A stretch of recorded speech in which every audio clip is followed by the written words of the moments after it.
Hola, welcome to another episode of The Summer of Me. I'm feeling very festive. I just left field day. It was a little fiesta over there. Anyways, I don't know if you're like me, but I am absolutely drowning in the throes of May. If you have any child in the education system, you know the drill. There is something every single day at school, it seems. So anyways, it is so fun to be here with you guys. I am excited to share another episode together and hang out with you, whether it's so many of you messaged me and said it's a Thursday morning and you love listening on your walks or on your drive to work or on your Peloton or whatever you're doing. So I feel like Delilah. Do you guys remember Delilah? Maybe some of you are too young or probably not too old, but Delilah was like the voice of my childhood. Delilah. Today's episode is bird nesting. And some of you are going to be like, is this a nature podcast? Let me clear the air here. I hate birds with a passion. So this is not a nature podcast. It's not about birds. It is about separation and a tactic or a way in which we handle that in our family. So we're going to start at the beginning, as we usually do. Start from the top and let you guys know what went down, what happened, and how we kind of evolved into this family plan or parenting plan or whatever you call it. I'll teach you guys about bird nesting.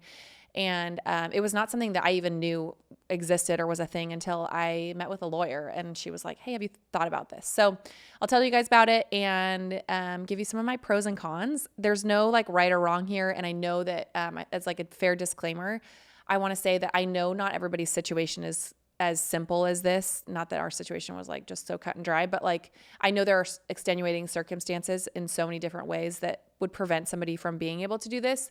So this is my experience. This is what worked for our family. And it gave me a tremendous amount of comfort in what I was going through, like to have this part taken care of. But by no means do I think this is a solution for everybody, because I know that there's situations in which there's,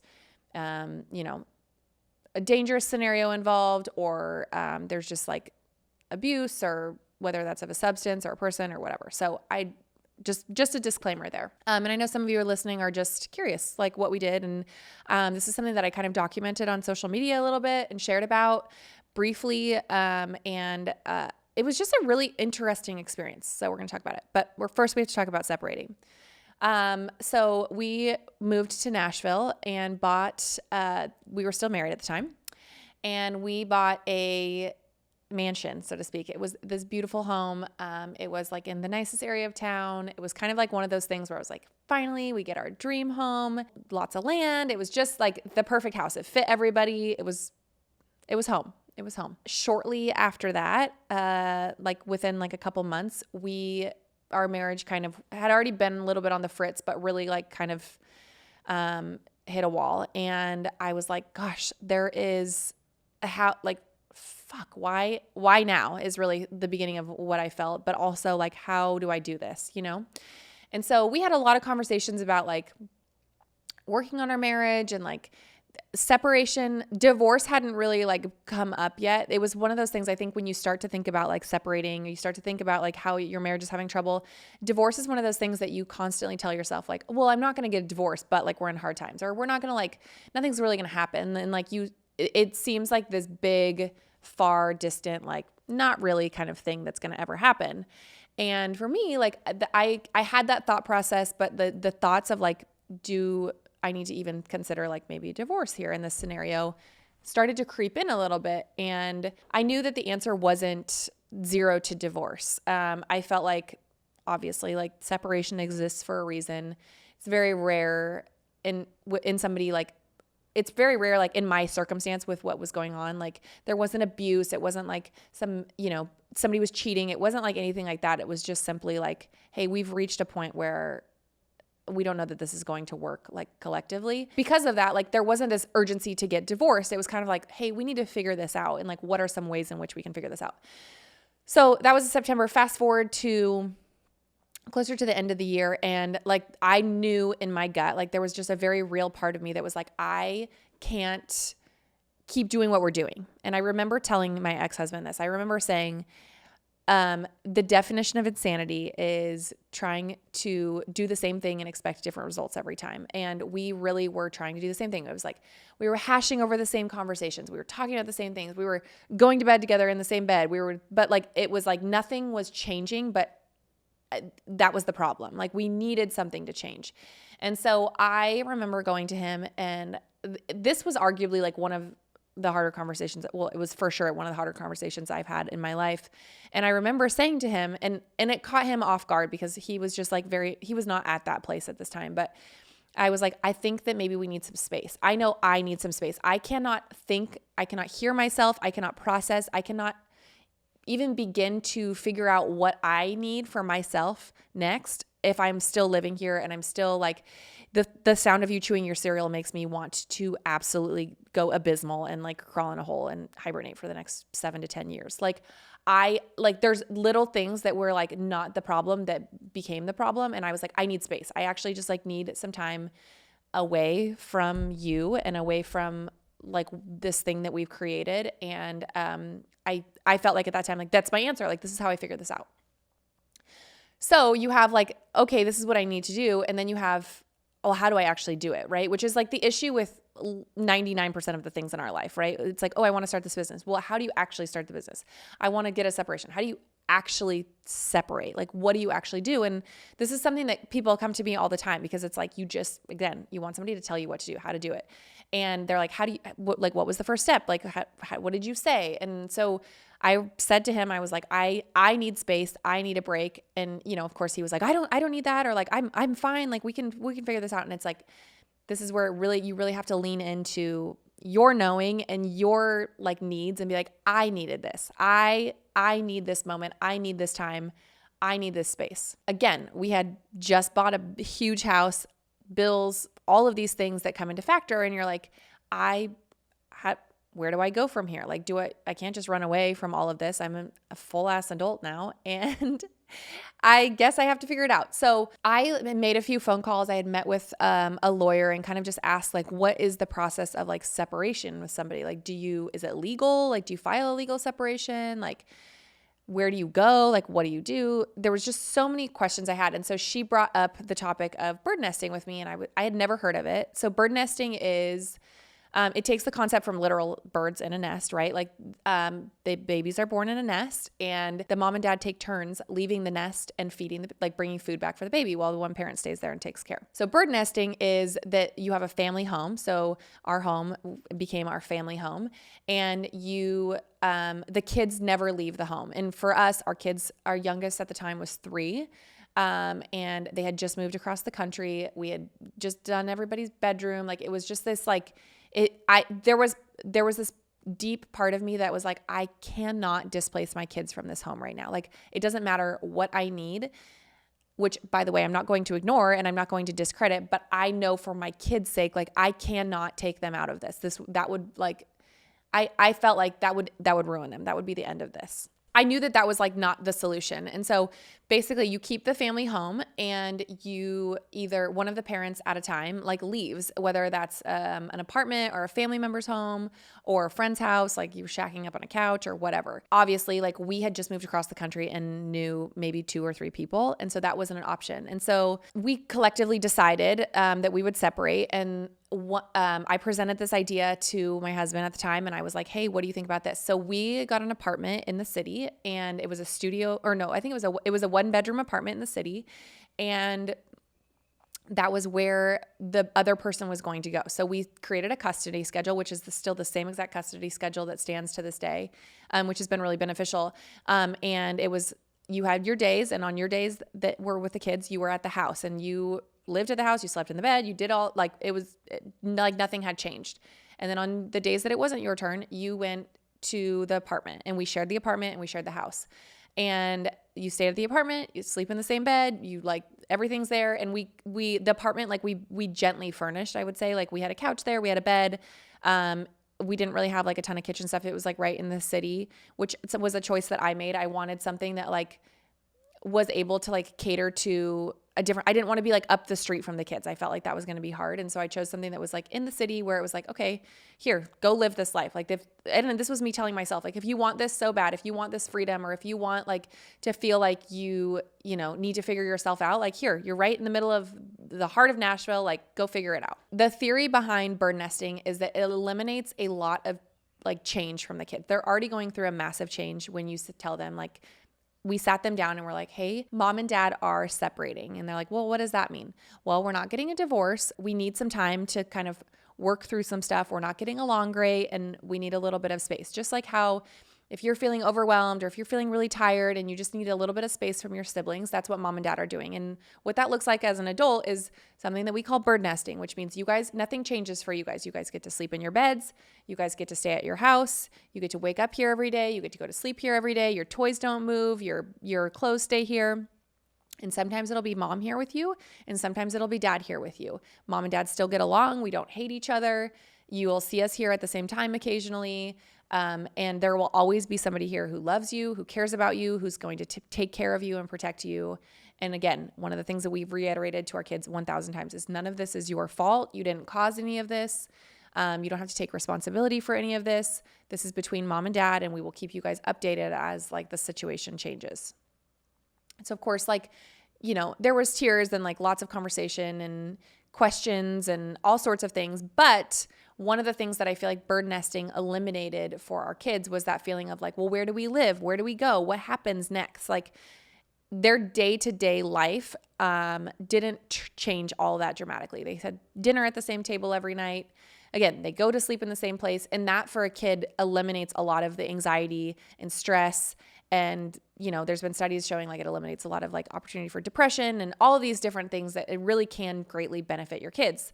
I think for our kids specifically, it gave them a huge sense of stability. There's already so much changing with, mom. You have to remember my kids were with me 24/7 until we moved to Nashville. So for Baylor, that was the first 8 years of his life. Like he was never not with me. And so already not having one parent be around as much and understanding that like, hey, mom and dad aren't going to sleep here at the same time. We're not going to be in the same bed at the same time. It still will be our bed and our room and those kinds of things, but we're not going to ever be here at the same time. It gave them stability and just knowing that like, okay, well, I still get to be home. I still get to be in my like safe place. The number one pro for me was it gave me time and clarity.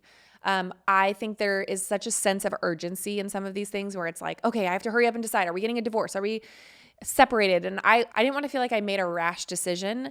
And so when we did this, so we separated, moved into 2 separate houses, essentially like back and forth. And, we still talked. We kind of were like, should we go on dates or whatever? And I think we did like a couple dates maybe.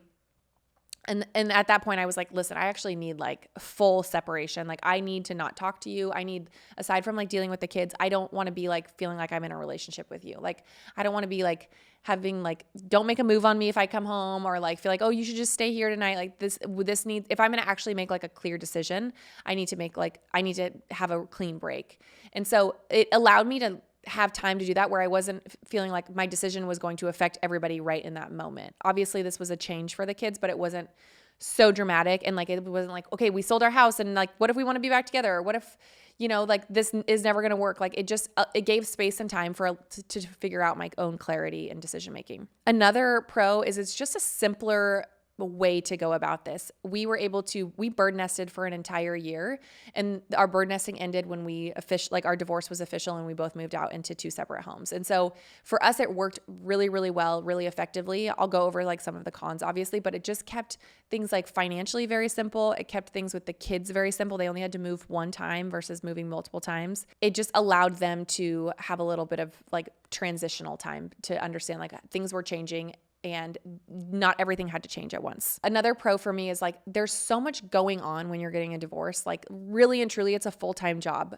Or even like when you're separated, there's just like so much legal and logistical things. And there wasn't like that complication with like, okay, where are the kids today? And like, did we forget this? And do we need to do this? And that came later on. Obviously, that is my everyday life now. Like we were just this morning before field day. It's like, hey, we got to go to dad's house. All of our field trip shirts are at dad's house, which is what they have to wear for field day.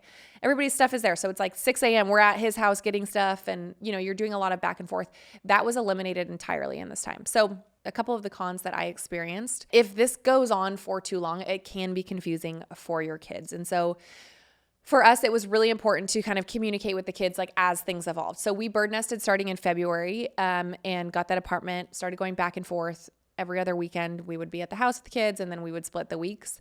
And by, I believe it was April or May of that year, we had filed for divorce. And so we told the kids, hey, this is going to be, temporary. Eventually, mom and dad are going to move into 2 separate houses. We are going to get a divorce. Like, this is how it's going to go down. And we can talk about that in a different episode, kind of like the logistics of those conversations.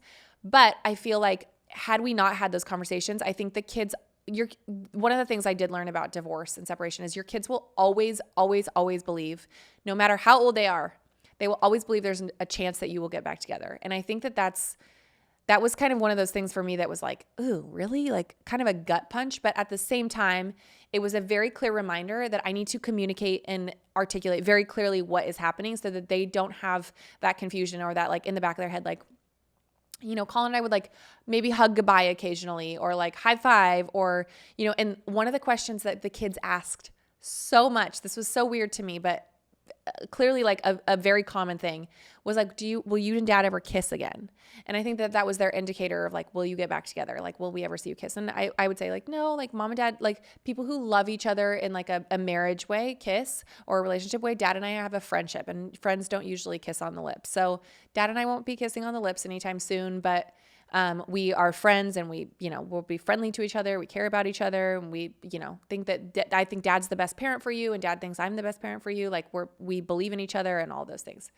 But we communicated really clearly because I think kids can get confused in this situation where it's like, wait, we still have this house. Mom and dad do technically share a bed. I mean, we slept in the same bed until we got divorced, but never together, if that makes sense. Which leads me kind of to the next like con, so to speak. And this is where like you really have to wager like what your relationship is. There is a lot of swallowing your pride, swallowing your ego, just like letting things slide.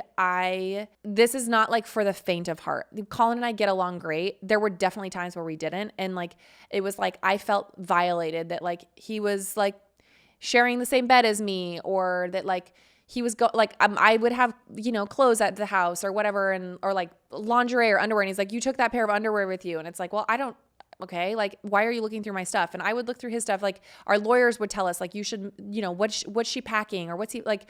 And like, we finally came to a point where it's like, well, this is bullshit. Like, we don't need to be doing this for each other. Like we don't need to be listening to people telling us to snoop or to like, whatever, like, listen, like clearly, like if we don't want to be together, like you go live your life, I'm going to go live my life. And like, once we came to that place where we could just like, I'm going to let you do you and you let me do me. Like, then it was like, it became smooth sailing from that point on, but you do hit some of those bumps and you just have to be willing to communicate. Like just because you're in the middle of a separation and divorce, you have kids. It doesn't mean you get to stop communicating. Just like you're divorced. We're divorced. Colin and I talk. He's on my favorites on my phone.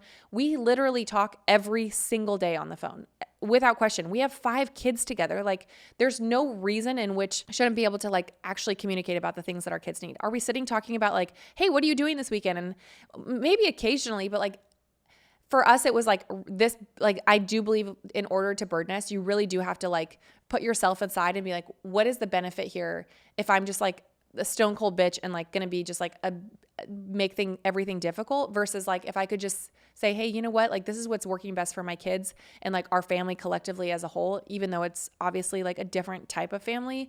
And if he's going to sleep in the same bed or we're going to cross paths or if he wants to bring somebody back to the apartment or if I see something that I don't want to see or whatever, like, so be it. Like, so be it. Remember, like, the root of why you're in this is because, for me at least, was like, I chose to be here. I wanted this.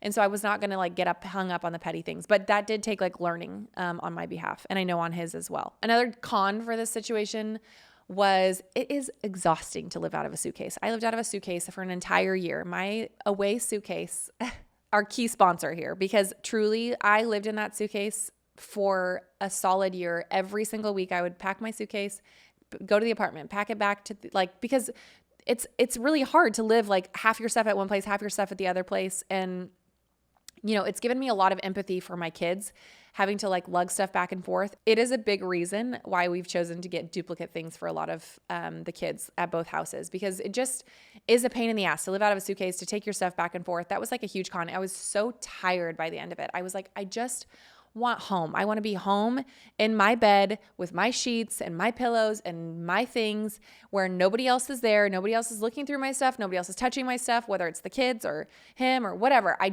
wanted my own space. And you do sacrifice that tremendously in this experience. I wouldn't change it for the world. I feel like it really made a very smooth transition for my kids, but that was definitely a con. And lastly, it's expensive. We had a mortgage payment and a rent payment for a solid year, and that shit ain't cheap. But for me, it was like, hey, I'd rather spend this money and have clarity, and also like not jump from like, okay, let's do this, and then let's get 2 smaller rentals and figure out what we're gonna do for the year, and then jump around again. It made it worthwhile in the end. So it can be a little pricey. I would say like if there's ways that you can stay with family or whatever, sometimes that can be helpful. But again, it was such a gift for me to be able to find myself in that like year-long process. I had space to myself. It was the first time I'd ever technically like lived alone. And I had so much time and space to just really like figure myself out and learn who I was and what I wanted and where I needed to be and how I felt about my marriage and what needed to happen. So I'm really, really grateful for the experience. Overall, I would say a couple things. I think that if you're going to do this bird nesting arrangement, there has to be boundaries. So when we did this, we sat down and like said like, okay, and these evolved and changed. But in the beginning, it was like, we're not bringing other people back to the apartment. Like that's just like not the place to do that. Go to somebody else's house if you want to like screw around or whatever. We're not going to do that because out of like respect for each other. Eventually that kind of changed and we kind of were like, whatever, like, it's no different than like a hotel, just change the sheets. And that wasn't just like, oh, bring somebody to like a one night stand. It was more of just like, hey, if you're going to have people over kind of thing, like have respect that this is both of our spaces, both of our things exist here. Like, be mindful of who you're bringing around, so to speak. There was boundaries at the other house. Like if you're going to be there, you stock the fridge. Like we weren't packing food back and forth. Like, well, I bought that or you bought that. At this point, we were still sharing finances entirely, because of our divorce. Like, there's like different rules, and obviously I'm not here to give any legal advice, but for us, it was like your finances can't really change until you file a legal separation. And then from that point, they don't change until you are officially divorced. And so we kept like most of our like spending things like the same, with the exception of like our personal spending and whatnot. But like for the household, it was like, if you're there, you're buying the food. If I'm there, I'm buying the food. If there's leftovers, great. If not, whatever. We also gave it a timeline. So initially we were like, hey, should we sign a 6-month lease?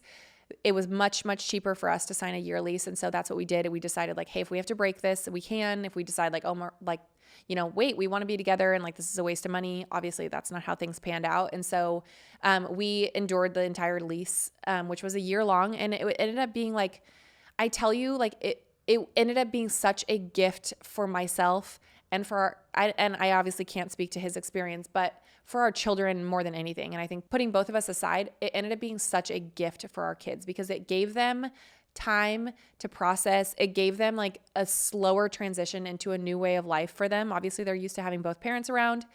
And for us, like, you can't just be like, okay, cool, it's great, like, it's fine, no worries.